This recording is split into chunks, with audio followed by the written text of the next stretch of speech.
Whether it's cars, comics, video games, or violins, there's a little geek in all of us. It's time to give your geek a voice. It's time for Geek Therapy. Here's your host, Johnny Hamburger. Welcome to Geek Therapy Radio. If you didn't already know that, if you aren't one of my regular listeners who's just standing at the radio, oh, Geek Therapy, Geek Therapy. Wait for those black coffee guys to get done. Get to Geek Therapy Radio. I'm Johnny Hamburger, and I'm actually sitting in the studio right now with Justin and Craig from Black Coffee Radio. Isn't that smooth? What a smooth transition. Hello. Yeah. I liked it. I liked it a lot. You guys, everyone thought you were done with Black Coffee Radio. Nope. You still got an extra few minutes with them. We're going to keep on talking about ska. Let's move on to the good show. Is that what you guys are geeking out about? Geeking out about ska? Well, it was ska tonight. Ska, the Grateful Dead, and then Starfish. I'm not gonna lie to you. So we were closing everything down, and I clicked on one of the artists' name in Spotify, and Spotify now does this thing to where they let you see how many monthly listeners an individual artist has on Spotify. And so we were guessing how many individual listeners popular acts have. Yeah. Like the Doors. Regular listener, yeah. Yeah, monthly listeners. Okay. How many would you say the Doors have, Craig? 3 million. 4 million. Okay. Just on that's just on Spotify. That's just on Spotify. Yeah. Like Donna Summer. Some Madonna. 2 million. 1.6. And then Only 1.6 people? That sucks. Let me blow your mind, Johnny. Okay. The Eurythmics. Okay, dokie. 4 million. 4 million people. 4 million people are listening to the Eurythmics. One Direction, 8.6 million. I thought that was going to be way But higher. Bruno Mars has 30 million. Can you see who has the highest? Top? The top. I mean, wasn't it Bieber? No. Bieber's only 16 million. Only 16 million. Only 16 million. So it was The Biebs isn't starving. He's not starving. Bruno Mars Well, was I mean, like if he depended on just Spotify, he would probably be starving. That's Because they pay, like a penny per... I don't even know. Does penny iTunes per million listens? Does iTunes still? I used to have some tracks on iTunes, and it was like the artist got 90 cents Oh, really? per dollar. I mean, you could name your. This was back in 2009. I put something on there. And it was like, how much do you want to make? And it was like 90 cents per dollar. And now you could see the thing that was funny was, like I said, you can name your own price. So this is for any musician geeks out there who are wanting to upload their stuff to the internet. You can name your price. So I was like, do I want my one song to be 89 cents or $89? You can make it $89 if you want to. The one guy was like, whoops, he just gave me $90. Miley's got 22 million. Taylor Swift. 18 million. 18 million. Harry Styles. Yeah. Tay-Tay.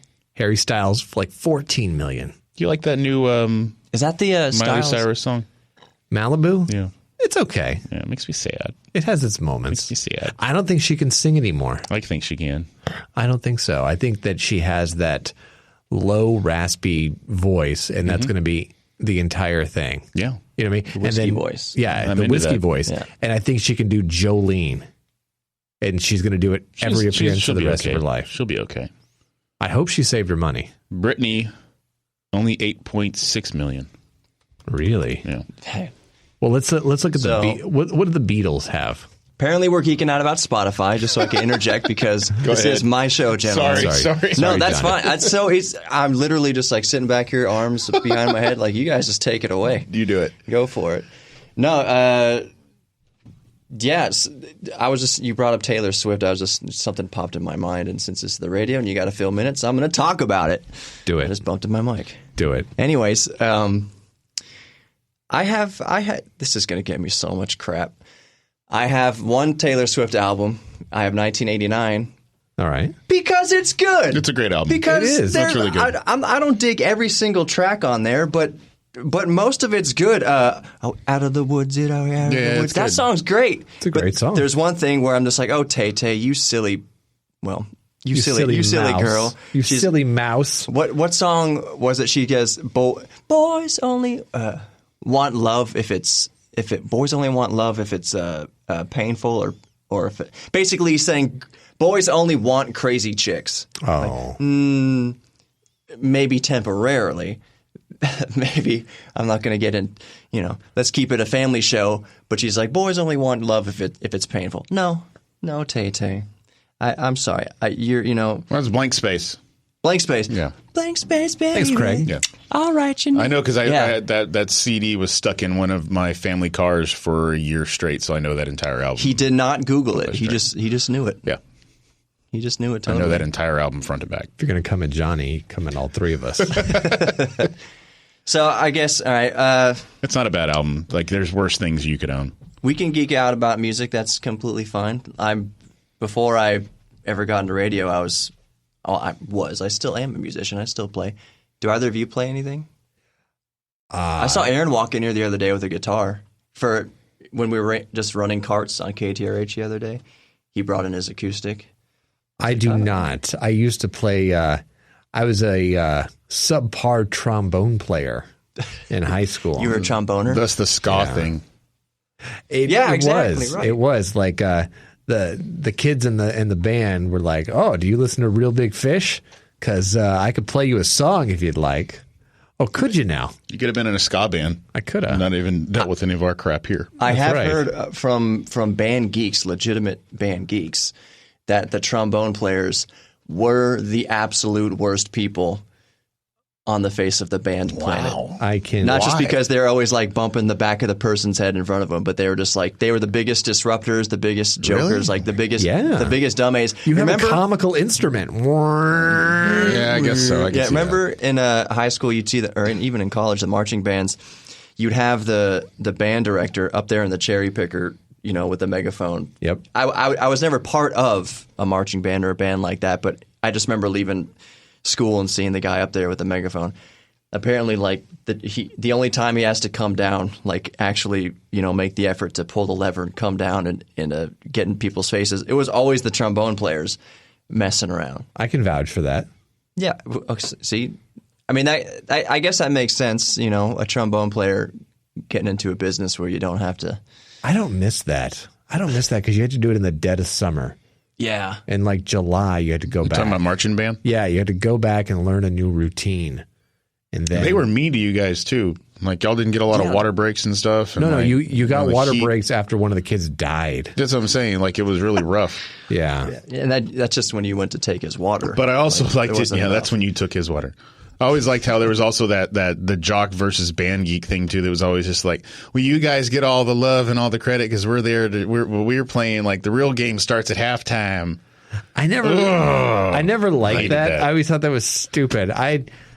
The real game starts at halftime. Yeah, Okay, we whatever. always had a mutual respect for broke the my football leg. players Yep. and then us because we would play 5 on it. Oh yeah. We'd play 5 on it, and then they would dance on the sidelines because they weren't getting in the game because they sucked, and they knew they sucked. And so weren't they the would workers. they would just kind of nod and bob on the sideline and get them hyped up for like a fourth quarter comeback. Yeah. And so they kind of looked at us, and we looked at them, and we exchanged a nod, and they knew. You know what I mean? Yeah. Bros. You were the Yeah. house band. Yeah. It's not all bros. There's girls in the marching band too. Yeah, there were. Yeah. I used to. Of course there were. I used to hang out with Pearland had the Prancers. The Prancers were like the halftime, like not cheerleaders, but like the step above cheerleaders. They had had like the crazy- batons. No, that was color guard. That's color Right. guard. Yeah, Pearland Prancers were like they're called the Sweethearts of Pearland or something like that. Clearbrook but they- had the celebrities. That's what, yeah, basically. But I remember Prancers used to party hard. Were you in the man. Prancers? No, I was not. I was a Prancer male groupie. Yeah, the Prancers celebrities. party hard, man. One man So the Prancer. celebrities. My sister was a celebrity. Yeah. Yeah, They wear like the hats and everything and the different outfits and everything. Yeah, and they super were serious. It was like pantyhose and Yep. and cowboy Way too boots. much makeup. Oh my god! Yeah. I think The every makeup. every school had a troupe like that. I forget. I went to Kingwood High School, and I forget what. The Phillies. I think we called the Phillies. It was just a dance troupe. Yeah. I don't want to offend too many people by saying maybe if you were in the Prancers or the Phillies or whatever, maybe that means you couldn't be a cheerleader. No, it means actually Or you were better? You means you were like a step above cheerleader. Like you were a little bit more you could dance actually. Like you could actually you could understand like- routines and whatnot. Yeah, you Okay, were the, maybe you the were the girls Prancers. that Yeah. took dance class outside. And you were of- somewhat prettier. I don't know about I- that. Look- Looking know back what? now, 20 years later, I can honestly say I think it was a little bit more prissier people. Yeah, Yeah, it was a little bit prettier girls. Yeah, that's one way to. Yeah, I remember I'm a grown man now. I'm old enough to be able to have a Prancer. Like I could have I'm to be a father of a Prancer, so I can say that now. Okay, let me just clarify. We're speaking as if we were 17, like remembering when we were 17. We're not saying right. Exactly. I'm looking back now, but no, they were a little bit more like I guess put together. Seemed like it. I don't know. Cheerleaders were fun. But like Prancers really partied hard. I remember our troop would start practicing on the other side of the gym during my PE class. So me and my buddies would just sit there like, yep. I'm gonna ask, but you didn't. Megan out. No, nobody ever. I never did either. Anyways, on that note, that's a pretty good first segment. Thank you guys. Thank you, Craig and Justin. Megan's listening right now. Bunch of adults making fun of children. I know a couple. The problem with you not asking Megan out is that nobody ever asked Megan out. Well, and Megan thought it was her fault. Megan actually was the first girl I ever called on the phone when I was like 10 or 11 years old. That's a good segment. That's a whole thing, man. Remember back in the day? Let's keep that in our pocket for next time. We'll talk about the story about when we called our first girl. You had to talk to their dads first. Yes, she did, and that sucked so hard. Yeah, we'll do that next time. Oh. All right, well, stick around. Mr. Ferguson was mean. Shut up, Craig. Stick around. There's more Geek Therapy to come.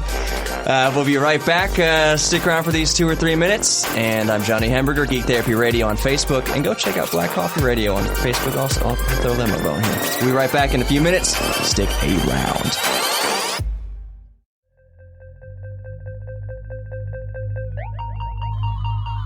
Welcome back to Geek Therapy.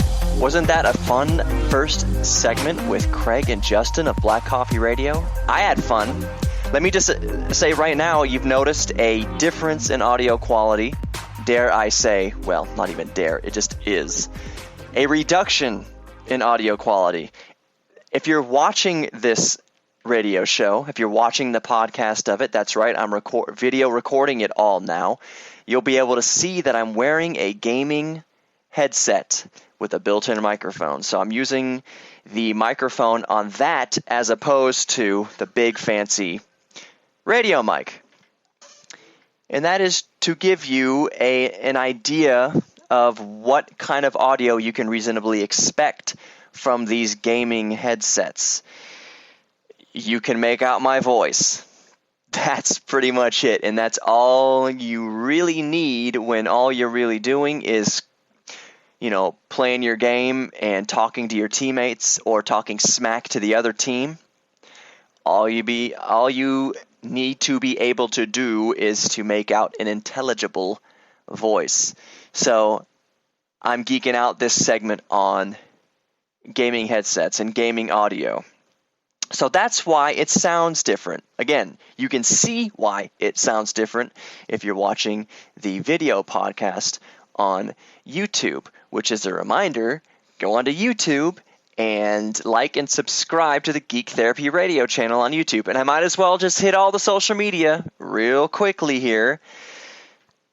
Just Google search Geek Therapy Radio and you'll see all of it. You'll see all sorts of ways to interact with me, all sorts of ways to listen to the show and watch the show. But yes, here we go. Geek Therapy Radio on Facebook. Geek Therapy Radio. I'm covering my mouth with my finger. Looks funny. Geek Therapy Radio on Instagram.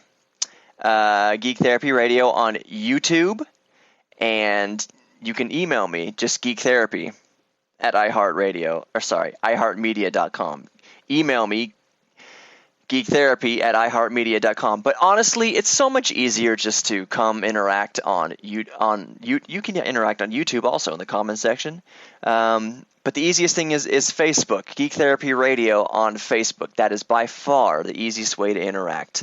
By far, I check that the most often. Not that I don't check YouTube. I get notifications. If anybody leaves a comment on this YouTube video, for instance, I'm going to see it in the comments section and acknowledge it, and we'll engage in our geeky therapy that way.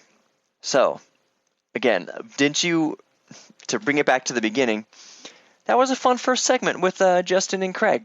And I think we're going to do that a lot more often. It sounds a lot more slick because their show is before mine and lets you behind the scenes of a little radio magic. If you can kind of blend shows together like that, it sounds really good.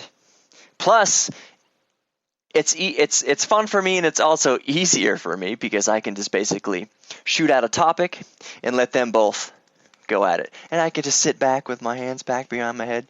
Oh, you guys do the show for me. This is nice. So, anyways, that was really fun.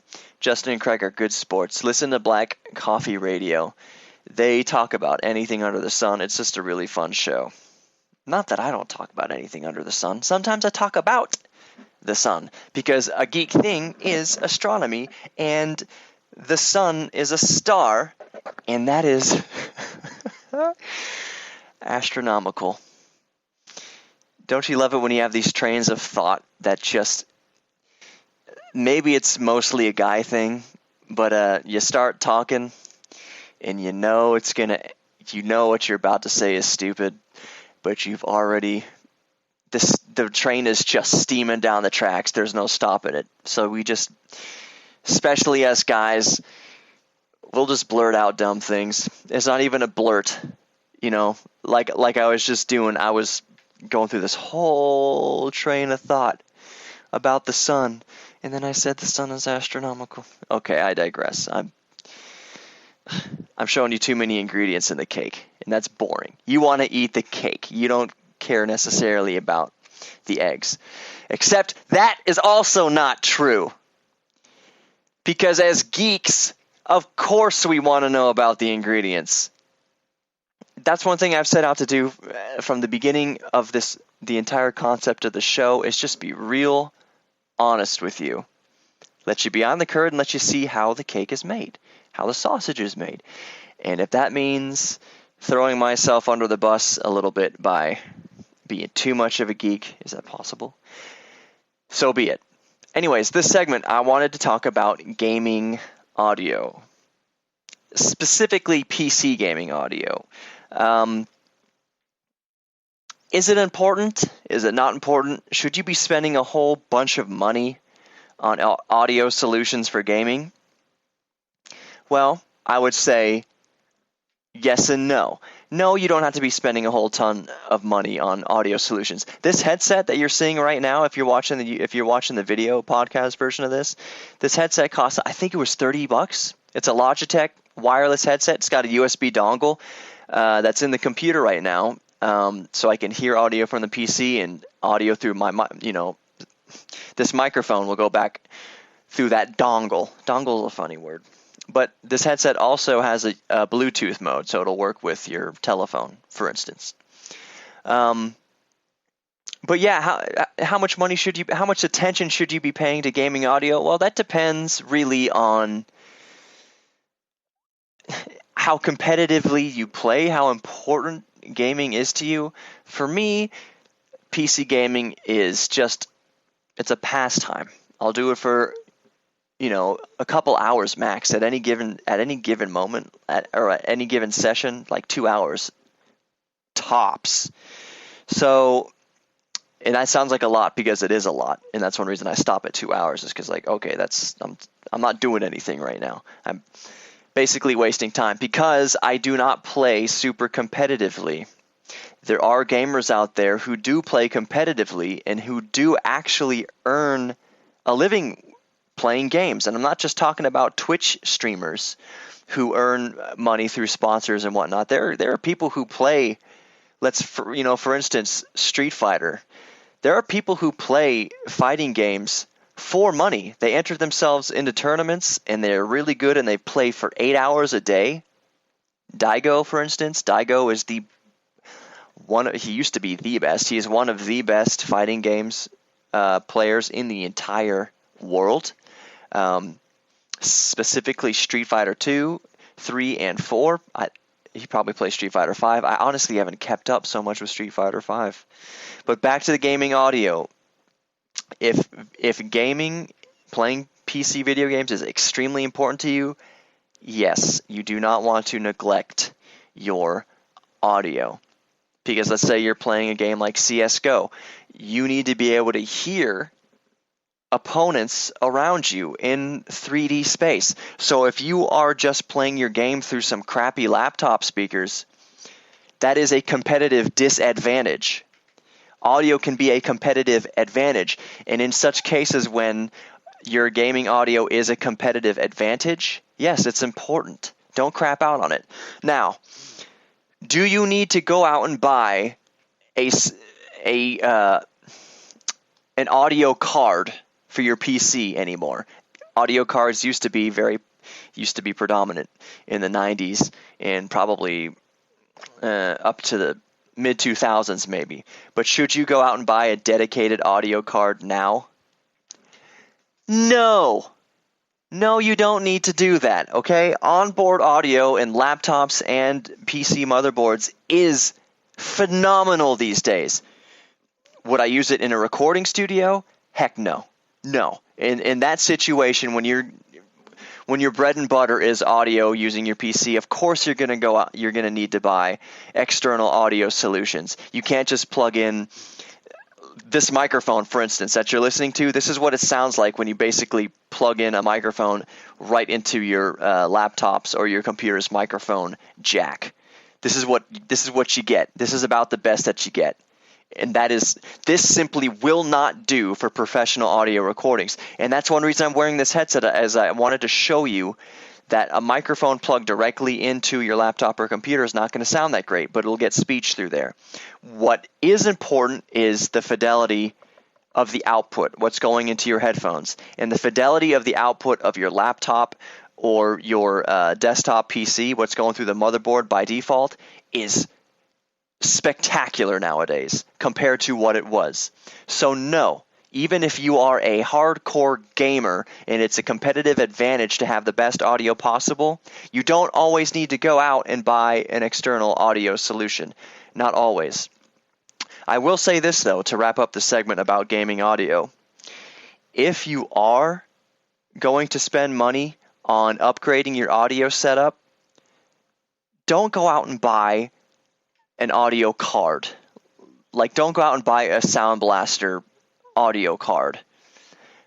If you're going to spend the money on your audio setup for gaming or otherwise, go get a professional external audio device. Go buy something from Tascam, from M Audio, from there's so many other manufacturers. Presonus. If you're going to be spending money on audio, you might as well spend your money on professional audio solutions. And that goes for speakers too. If you're going to go out and spend, a couple $100 on PC speakers, like a set of PC speakers that has a subwoofer, if you're spending a couple $100 anyways, you can buy actual recording studio monitors, actual recording studio speakers for the same amount of money. KRK Rocket 5s are amazing. M Audio AV40s. I've got a pair of AV40s. It was like $100, but they're actually recording studio grade monitors. In other words, the video games you are playing, the audio for them is mixed and mastered through studio monitors, recording studio monitors. So go and buy the actual studio monitors that the games are being produced on. Same thing with home stereos. That's my theory with home theaters. Instead of going out and paying thousands of dollars for some Bose speakers, no, spend the same amount of money on actual recording studio monitors.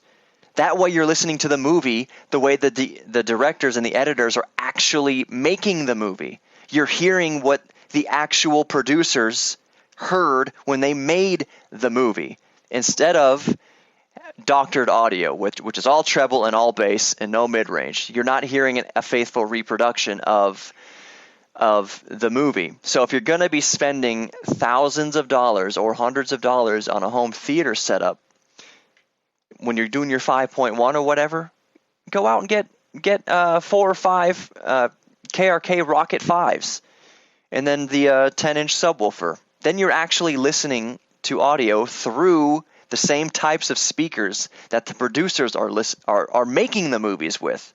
That's just my theory. You don't have to do that. Really, it's easier just to buy a big box full of speakers and set it up. But if you know what you're doing a little bit, and you want the best audio experience for your PC or for your home theater, buy actual professional solutions, because you're going to be spending a similar amount of money anyways. Might as well spend it on speakers and gear, audio gear, that the producers of the video games and the producers of the movies are actually using, and you can do that. So that's it for this segment. I ran a little bit long. What did we, 13 seconds? That's a long segment to do through a crappy microphone. The remainder of the show will be done through an actual radio microphone. So look forward to that. But I just wanted to give you an example of what you can expect the microphone to sound like through a gaming headset. Good enough for speech, and that's about it. Stick around for more Geek Therapy. Take this time to go like Geek Therapy Radio on Facebook, Geek Therapy Radio on Instagram, and Geek Therapy Radio on YouTube. You can watch these segments now on YouTube. It's quite fabulous. What am I doing? We'll be right back. More Geek Therapy. I'm Johnny Hemberger. Stick around.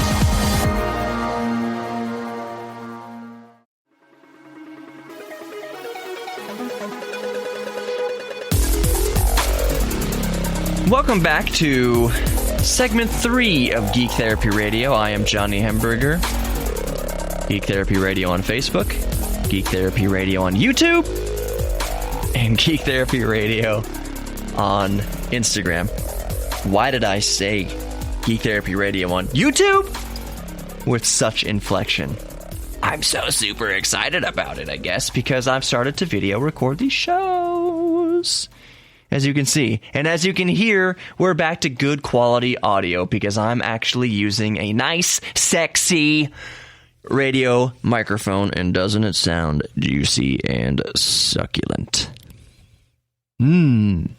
Okay, so I need to make my segments shorter. Actually, I don't need to make one shorter, one longer. I need to keep to a consistent, 11 minutes. Wouldn't that be great? And wouldn't my manager love it if each of my shows were just a perfect 44 minutes? We'll see. But kind of the nature of the beast of being a geek is we fixate on things, and you cannot put a time limit on what we're geeking out about. So if I have 13-minute segments every once in a while, it's just because I'm really getting going. Once you get the motor running on a geek about something, it's hard to shut us up. But I will do my best, Ramon, to keep each segment nice and tight and compact and well packaged. I just winked at the camera. Gosh, I'm stupid. Let's get on to actual subjects here. Tesla is actually beginning deliveries on the Model 3, starting tentatively July 28th.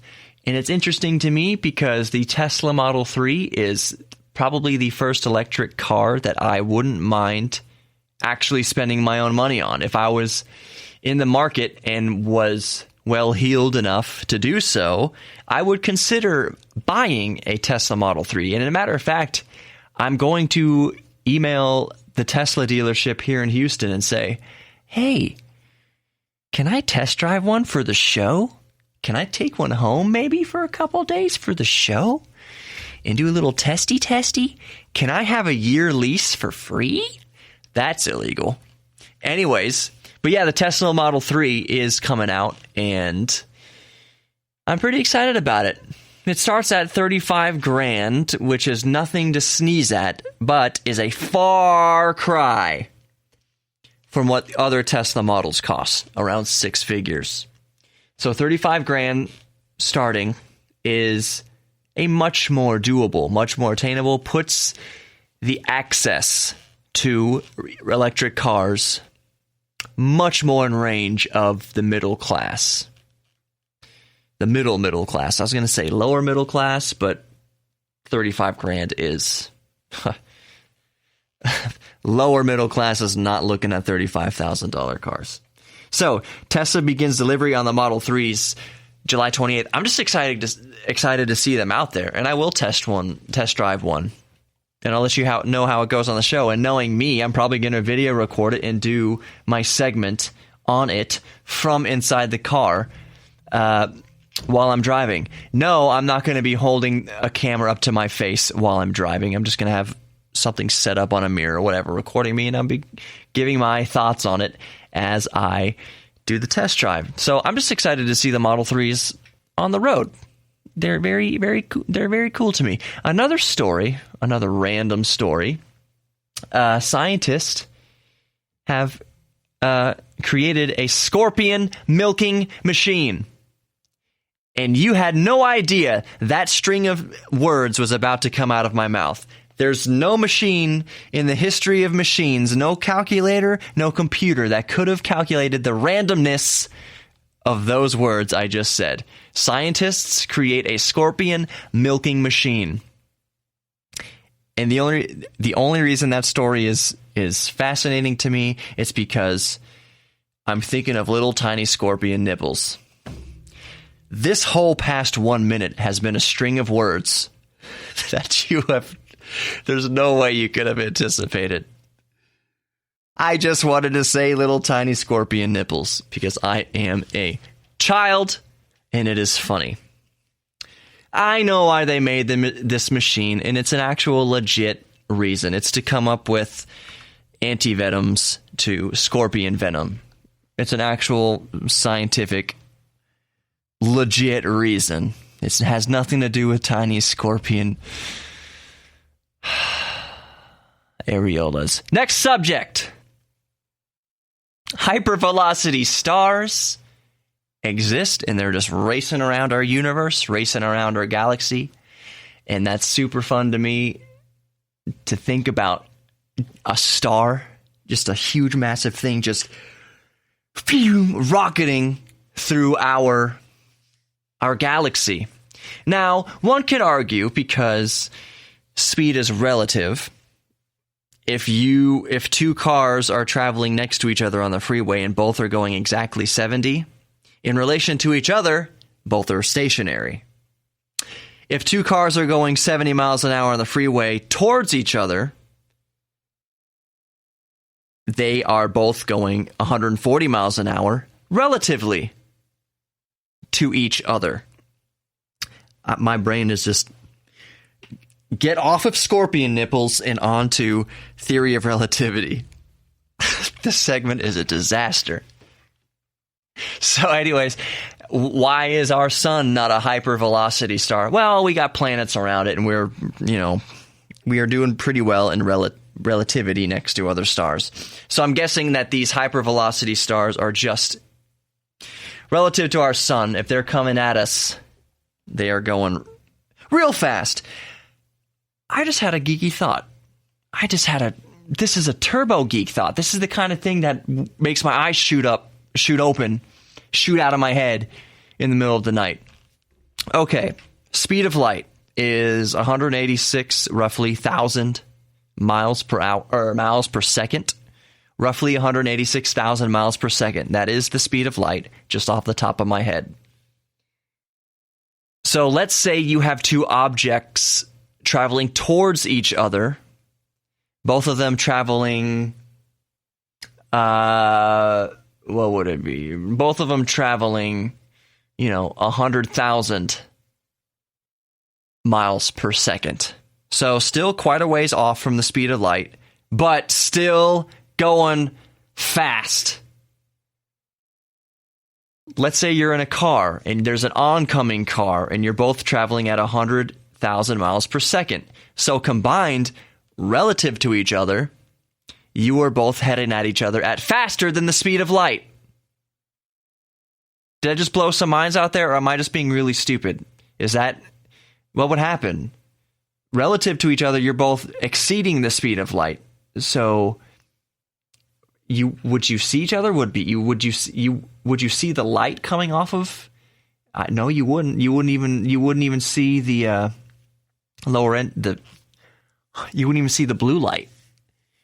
When an object moves away from you, the light bandwidth expands, the wavelength expands, and it looks more red. When something's coming towards you, the wavelength of the light gets shorter, so it looks more bluish. That's how we can tell what objects in the universe are moving towards us or moving away from us.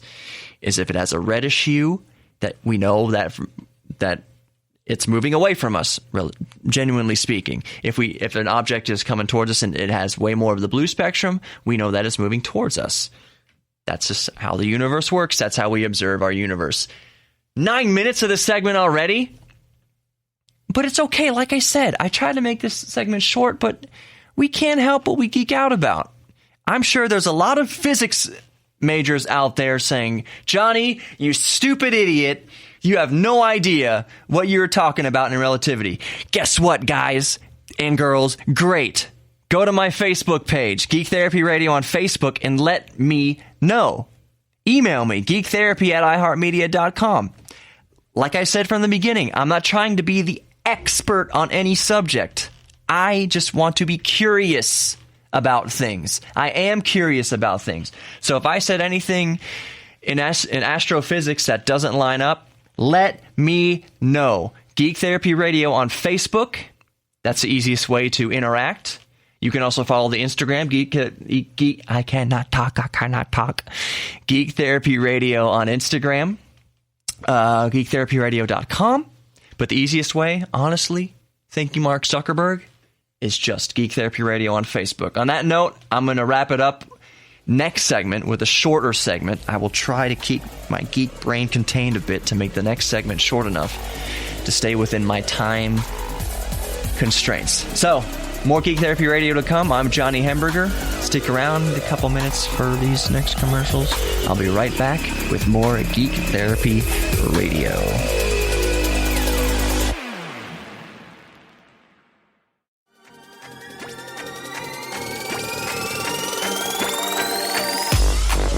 Welcome back to Geek Therapy Radio.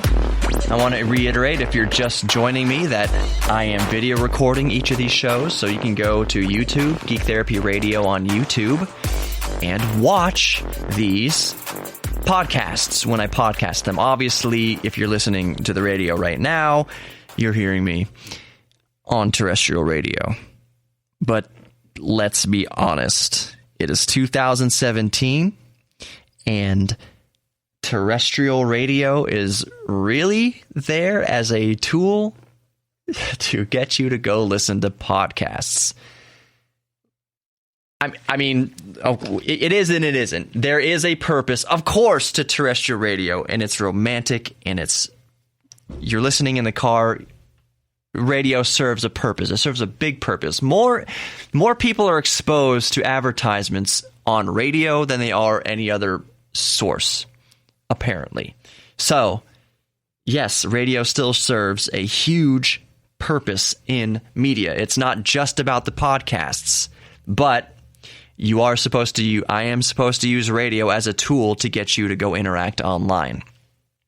And in that note, Geek Therapy Radio on Facebook. I know you guys are sick and tired of me saying that, but it has to be said. So this last segment is going to be a little bit shorter. I chewed up so much time in the previous segments. There's a story I want to talk about. There's a subject I want to talk about, and that is flying cars. I hang my head because people ask, we should have flying cars by now. You know, remember in Back to the Future 2, flying cars? We can't have flying cars if we don't know how to use turn signals. Humanity isn't ready. We can't signal lane changes properly. So why would we be trusted with flying cars? We'll have flying cars once they are 100% autonomous and they don't require any human input. But if it was up to us and our human judgment to fly around this airspace, clog it up with flying cars, that would be a noticeable and measurable reduction in human population. It would be population control. Like I said, we barely have any sort of concept of something as simple as signaling a lane change. How we can be trusted with flying cars, Simple answer, we cannot. We cannot be trusted with them right now.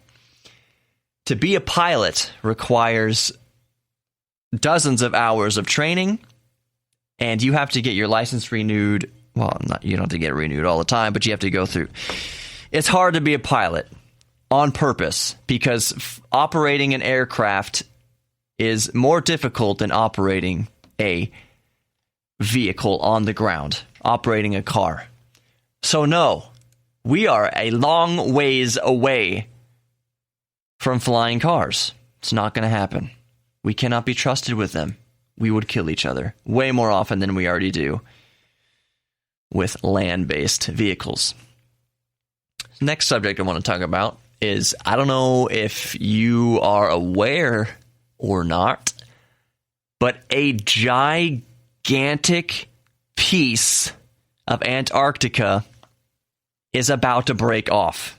It's creeping closer and closer to breaking off every day and creating the biggest icebergs on record. One of the biggest icebergs on record. It's called the Larsen C ice shelf. Larsen C, just the letter C, ice shelf. And it's about to break off. And that's interesting. That's interesting. Do you know why? Because that gigantic ice cube is going to melt and thereby reduce the temperature of the sea. Maybe not the entire ocean, but a big, huge part of the ocean. And when you start messing with ocean temperatures, surface temperatures of the ocean, you start messing with the weather. So this will be very interesting. Once this thing breaks off and cools down the ocean a little bit, well, we might see places getting snow that haven't got snow a lot recently. I'm thinking, specifically England, although this is Antarctica. And why would it have any effect on English weather? It will not. But let's say there's places in the southern hemisphere that for over the past 100 years, over the past 50 years, past 30 years, have been getting reduced snowfall. When you cool the ocean, you might see a little bit of colder weather coming to those areas. I'm not getting into a big debate about climate change, but just the definition of climate change is the climate changes. The climate has been changing on this planet for eons before humans ever existed to start messing with it.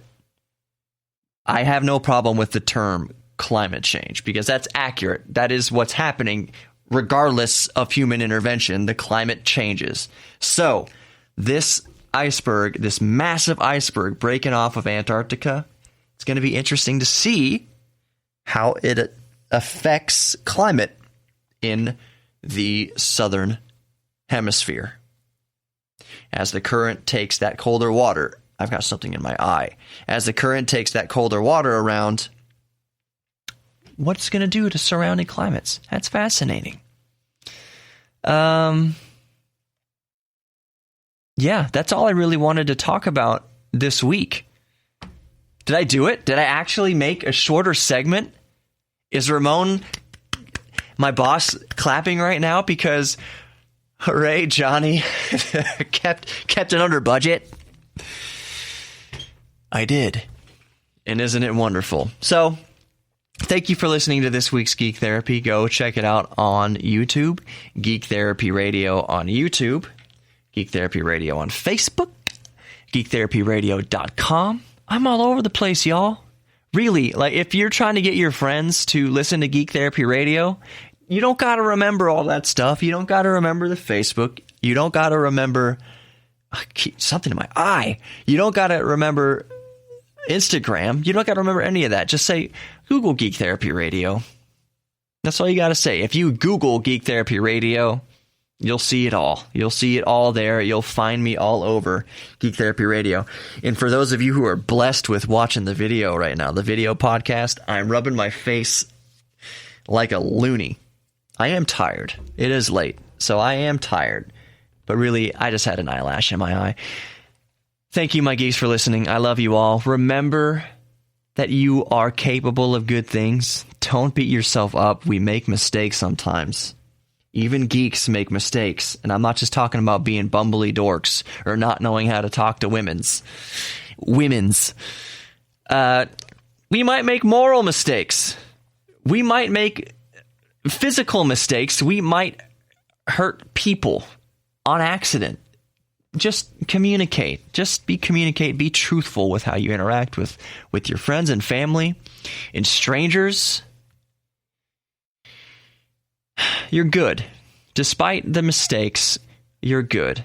We're good. So just remember that. You're not defined by mistakes. You're defined how you react to those mistakes, how you try to make up for those mistakes. So be good geeks.